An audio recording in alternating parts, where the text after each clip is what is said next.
What do you and I and even your neighbor have in common? Hair! We all have it somewhere, but let's focus on our head. According to the dictionary, hair is any of the fine thread-like strands growing from your skin. Well, that does not give any specifics, so let's go more in depth by starting at your birth. You are born with these little pockets in your skin that hair grows out of called hair follicles. When you're being developed in the embryo, you're also developing all the hair follicles you'll need throughout your whole life. Meaning, each one of us is born with 100,000 to 150,000 hair follicles on our head, and we don't get any more than that while we're being developed in the embryo. Now, this hair follicle is made up of a narrow pocket that's filled with 3 concentric cylinders of epidermal cells. The hair shaft is about 1/6 of an inch below the skin surface.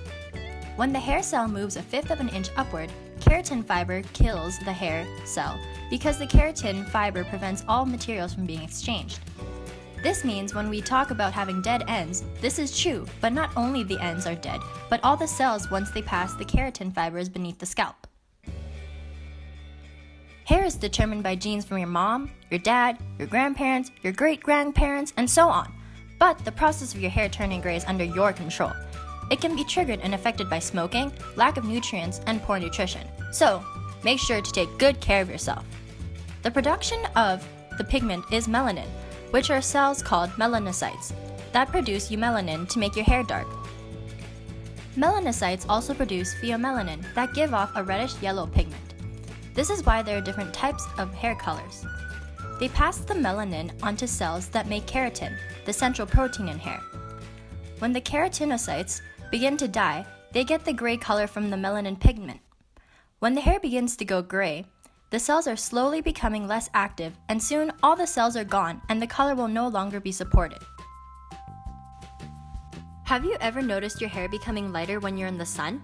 It's because of a pigment called melanin. It's found in your skin and hair. Isn't that neat? The sun is a pretty harmful ray since it's a UV ray, which is on the dangerous side of the electromagnetic spectrum. So when it gets to your hair, it destroys the melanin, giving your hair a lighter look.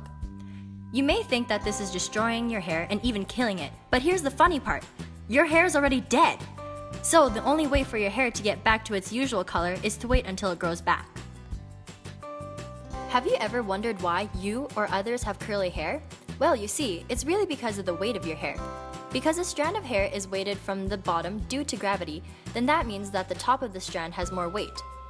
If the weight of your hair is too much for your natural curliness due to its length and stiffness, then the curl will either become straight or stay curly.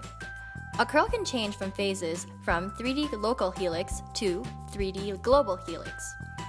Basically, that means either just a portion of the strand is curled or the curliness extends from the top to the bottom of your head.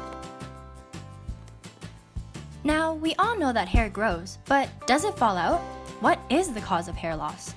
Well, it's caused by a hormone called dihydrotestosterone, or DHT. DHT is actually in charge of male hair growth, so it'll turn their peach fuzz into defined hair on their faces and bodies. However, this has the opposite effect on the adult scalp.